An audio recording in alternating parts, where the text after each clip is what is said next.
Okay, so good evening everyone. My name is Sushant सानी। और आज हम पढ़ने वाले हैं हमारा फर्स्ट चैप्टर, फर्स्ट लेसन है ये हमारा फाइनेंशियल अकाउंटिंग रिपोर्टिंग पे। US CPA financial accounting reporting. तो before we go to your text, हम किताब की तरफ जाएं, कुछ बेसिक अंडरस्टैंडिंग लेते हैं कि फाइनेंशियल अकाउंटिंग रिपोर्टिंग है क्या, हमने करना क्या है इसके अंदर और हमने पढ़ना क्या है इसके अंदर। ठीक है, स्टार्ट करते हैं। ठीक है, सबसे पहली चीज तो यही जानते हैं कि यार अकाउंटिंग होता क्या है। What is accounting? तो accounting is not a science. ठीक है, अकाउंटिंग कोई साइंस नहीं है। अकाउंटिंग एक आर्ट है। क्यों आर्ट है? क्योंकि हर एक अकाउंटेंट अपने तरीके से अकाउंटिंग करता है। आपको कई बार अकाउंटिंग के अंदर वेराइटी ऑफ ऑप्शंस मिलते हैं किसी ट्रांजैक्शन को रिकॉर्ड करने के लिए।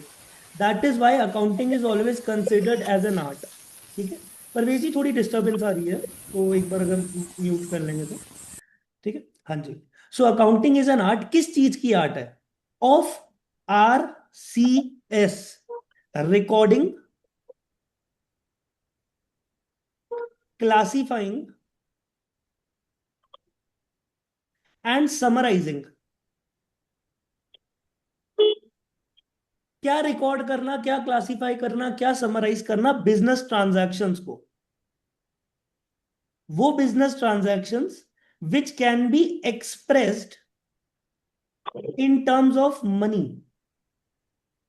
ये बात आप जानते हैं। अकाउंटिंग बहुत इंपॉर्टेंट फैक्टर्स, कई होते हैं, बहुत इंपॉर्टेंट फैक्टर्स होते हैं जिनको रिकॉर्ड नहीं कर पाता। जैसे आपका स्टाफ कितना लॉयल है आपके प्रति, है ना। ये क्वालिटेटिव चीजें हैं। क्वालिटेटिव चीजें अकाउंटिंग रिकॉर्ड नहीं कर पाता। अकाउंटिंग रिकॉर्ड करता है सिर्फ मॉनेटरी ट्रांजैक्शंस, जिसके अंदर पैसे का लेन देन होता है, फाइनेंस इन्वॉल्व होता है, पेमेंट होती है और बदले में कुछ मिलता है। जब ऐसा होता है तब अकाउंटिंग उस ट्रांजैक्शन को रिकॉर्ड करता है। अब रिकॉर्डिंग मतलब जर्नल एंट्री करना। क्या करना? जर्नल एंट्री करना इज कॉल्ड रिकॉर्डिंग। क्लासिफाइंग क्या होता है? क्लासिफाइंग होता है जर्नल एंट्री को पोस्ट करना लेजर के अंदर। पोस्ट करना जर्नल एंट्री को लेजर के अंदर। एंड समराइजिंग क्या होता है? समराइजिंग होता है finally trial balance banana. And आपको पता है ट्रायल बैलेंस के बेसिस पे क्या होती है? ट्रायल बैलेंस के बेसिस पे फाइनेंशियल स्टेटमेंट्स बनती हैं एक ऑर्गेनाइजेशन की। फाइनेंशियल स्टेटमेंट्स बनती हैं एक ऑर्गेनाइजेशन की। ठीक है, तो this is what recording of transaction gives us, which is basically accounting. हम ट्रांजैक्शन को रिकॉर्ड करते हैं। जब भी एक ट्रांजैक्शन को हमने रिकॉर्ड करना है, हम जर्नल एंट्री डालेंगे। जर्नल एंट्री सीधा जाएगी क्लासिफाई होके कहाँ पे? लेजर के अंदर। एंड लेजर से ये कहाँ जाएगी? ट्रायल बैलेंस में। और ट्रायल बैलेंस से ये कहाँ जाएगी?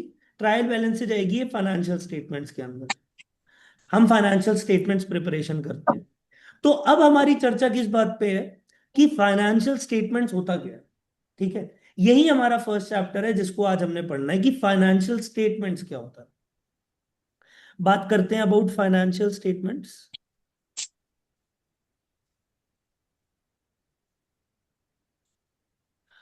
तो फाइनेंशियल स्टेटमेंट नहीं बोलते कभी भी, फाइनेंशियल स्टेटमेंट्स बोलते हैं। क्यों? क्योंकि financial statements is a group of documents. It is a group of documents which are together presented. कहलाते हैं फिर फाइनेंशियल स्टेटमेंट। और इस ग्रुप में क्या क्या आते हैं? 5 डॉक्यूमेंट्स आते हैं। कितने डॉक्यूमेंट्स आते हैं जी? 5 डॉक्यूमेंट्स आते हैं। 5 डॉक्यूमेंट्स मिला के फाइनेंशियल स्टेटमेंट्स बनाते हैं। अब एज यू नो, हम लोग यूएस सीपीए की पढ़ाई कर रहे हैं, तो हमारा जो लर्निंग पर्सपेक्टिव है वो बेस्ड रहने वाला है यूएस गैप पे। किस पे? US gap. US generally accepted accounting principles, US gaps.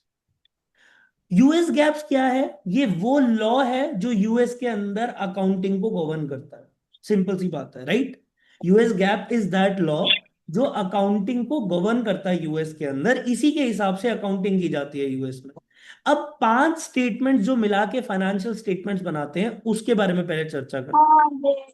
कौन कौन सी हैं ये 5 statements? Number 1, number 1 is your balance sheet obviously. Balance sheet.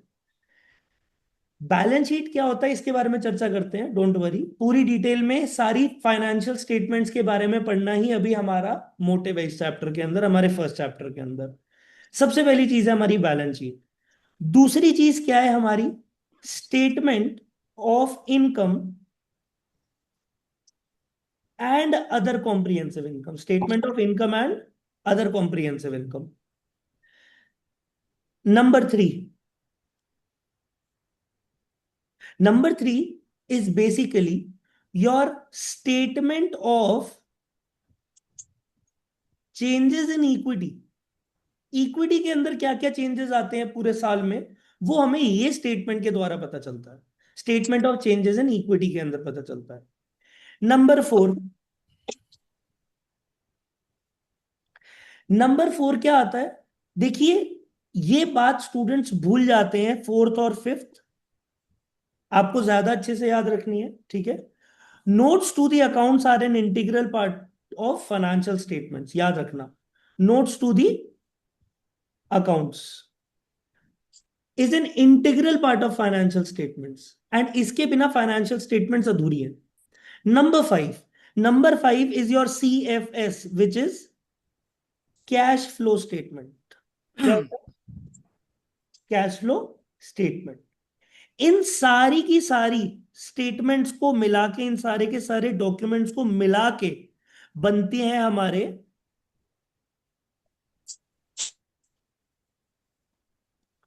हमारे फाइनेंशियल स्टेटमेंट्स।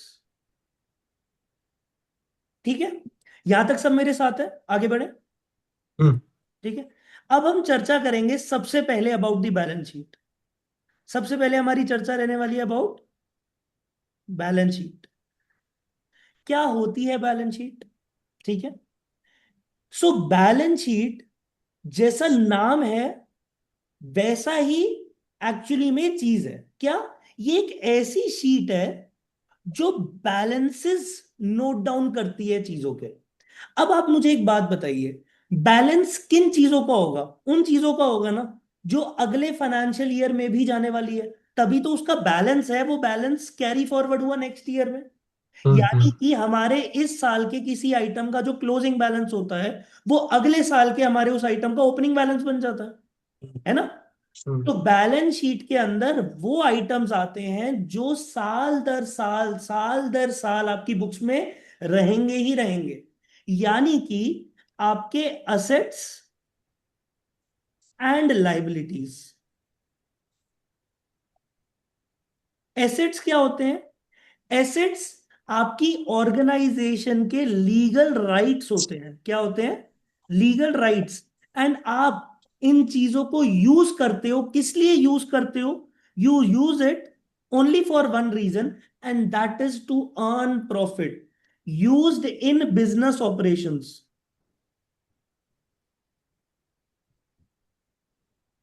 Example, machinery. ठीक है, मशीनरी एक तरीके का, एक ऐसा एसेट है जो आप अपने बिजनेस में यूज करते हो रेवेन्यू जनरेशन के लिए। ठीक है। लाइबिलिटीज क्या होती है? लाइबिलिटीज होती हैं आपकी लीगल ऑब्लिगेशंस। मतलब लाइबिलिटीज आपके ऊपर का एक बर्डन है, फाइनेंशियल बर्डन है,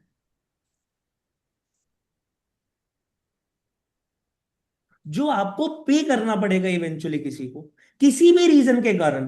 अगर आपको किसी को लीगल ऑब्लिगेशन है जो पे करनी है, वो आपकी लाइबिलिटी मानी जाती है। तो बैलेंस शीट के अंदर बैलेंसेस होते हैं एसेट्स एंड लाइबिलिटीज के बारे में। क्या इसको थोड़ा सा और डिटेल में एक चीज बताओ एवरीबॉडी? ठीक है ना। देखिए, जितने भी खाते खुलते हैं, जितने भी अकाउंट्स खुलते हैं, वो अकाउंट्स तीन तरीके के होते हैं। जितने भी अकाउंट्स खुलते हैं वो तीन तरीके के होते हैं, रियल, पर्सनल और नॉमिनल। कितने तरीके के? तीन तरीके के, real, personal and nominal. Real accounts generally हमारे एसेट्स वगैरह के होते हैं। ठीक है, हमारी बिल्डिंग एक रियल अकाउंट है, बिल्डिंग्स। हमारी मशीनरी एक रियल अकाउंट है। ठीक है। जो पर्सनल अकाउंट्स होते हैं ना, पर्सनल अकाउंट्स कैसे होते हैं? जैसे अकाउंट रिसीवेबल, अकाउंट पेबल, ये आपका पर्सनल अकाउंट है, मतलब ये किसी पर्सन को रिप्रेजेंट करते हैं। एक और चीज याद रखिएगा, अकाउंटिंग के अंदर जो आपका बैंक है, बैंक भी एक पर्सनल अकाउंट माना जाता है। अब मैं ये बता क्यों रहा हूं? क्योंकि जितने भी रियल एंड पर्सनल अकाउंट होते हैं ना, यही वो अकाउंट होते हैं जो आपकी बैलेंस शीट के अंदर रिफ्लेक्ट करते हैं। यही वो अकाउंट्स होते हैं जो आपके बैलेंस शीट के अंदर रिफ्लेक्ट करते हैं। इसके अलावा और कोई अकाउंट आपकी बैलेंस शीट के अंदर कभी रिफ्लेक्ट नहीं करेगा। नॉमिनल अकाउंट कभी आपकी बैलेंस शीट में रिफ्लेक्ट नहीं करेगा, क्योंकि इन अकाउंट्स के बैलेंसेस होते हैं जो कैरी फॉरवर्ड होगा। फॉर एग्जाम्पल, अगर कोई बिल्डिंग है, कोई मशीनरी है, आपने खरीदी $100,000 की, उस पर $10,000 का डिप्रिसिएशन लगाया, तो अगले साल उसका $90,000 का बैलेंस रह गया ना, जो आपकी अगले साल की बैलेंस शीट में हम्म। दिखेगा। फिर आपने उस पर 10,000 की डिप्रीसिएशन लगा दी, उसका कैरिंग अमाउंट हो गया $80,000, वो आपके तीसरे साल की बैलेंस शीट का ओपनिंग बैलेंस बन जाएगा। ये बात आ रही है समझ में? है ना? नॉर्मल। उसी प्रकार पर्सनल अकाउंट्स, अब मेरे बैंक अकाउंट में जितना पैसा है ईयर एंड में, वो अगले साल रहेगा ना मेरे बैंक में स्टार्टिंग में। हम्म। जो 31 दिसंबर को था वो 1 जनवरी को भी रहेगा। है ना? लेकिन nominal accounts are the accounts, nominal accounts are the accounts that relates to the current year only, that relates to the current year only. Example, salaries. आप मुझे बताइए, मैं अपने जिन लोगों को इस साल सैलरी दे रहा हूं, उसका बेनिफिट मेरे को इसी साल हो गया ना, अगले साल तो मेरे को उसका बेनिफिट नहीं होगा। हम्म। है ना? कोई ऐसा बैलेंस तो नहीं है जो अगले साल में ट्रांसफर कर रहा हूं। हाँ, एक चीज याद रखना, अगर मैंने किसी बंदे की सैलरी पे नहीं करी है तो वो मेरे लिए एक लाइबिलिटी है, राइट? अगर मैंने किसी की सैलरी पे नहीं करी है तो मुझे इवेंचुअली वो करनी पड़ेगी, तो वो हम्म। मेरे लिए एक लाइबिलिटी है, राइट? है ना? Right. And that is called salary outstanding. है ना? That is hmm. Called salary outstanding.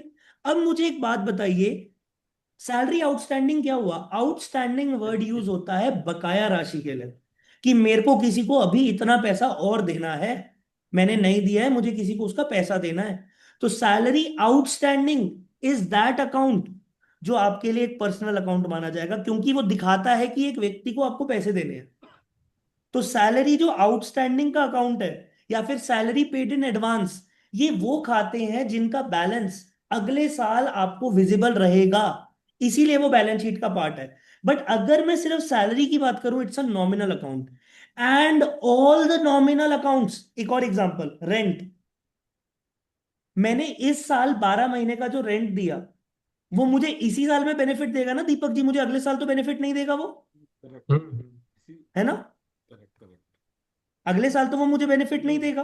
तो इसीलिए ये जो salaries, rent, cost of good sold, ये जो खर्चे हैं जो इस साल से रिलेट करते हैं, उसे हम कहते हैं नॉमिनल अकाउंट्स।